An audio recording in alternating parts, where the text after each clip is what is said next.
Exercise 2.1ல simplify the followingல fifth question I into I power 2 into I power 3 into etc.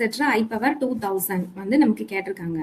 இப்போ நமக்கு வந்து a power m into a power n இப்படி இருந்துச்சுதுன்னா இதை a power m plus n எழுதலாம். இத மாதிரி etc. எத்தனை டேர்ம் வந்தாலும் அப்போ இது வந்து நமக்கு எப்படி கிடைச்சிரும்னா I power 1 plus 2 plus 3 plus etc. 2000 வரைக்கும் நமக்கு கிடைச்சிரும்.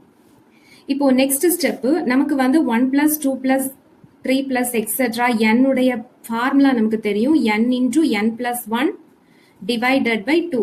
இப்போ இந்த ஃபார்முலாவை இங்க நம்ம அப்ளை பண்ணோம்னா I power n இருக்க பிளேஸ்ல வந்து 2000 இருக்கு. அப்ப 2000 into 2000 plus 1 divided by 2 அப்படி நமக்கு கிடைக்கும். நெக்ஸ்ட் ஸ்டெப் I power இந்த 2000 இந்த 2 வந்து கேன்சல் ஆயிரும். இங்க வந்து 1000 கிடைக்கும். இந்த 1000 வந்து நம்ம எப்படி எழுதலாம்னா 4 into 250 into 2001 கிடைச்சிரும்.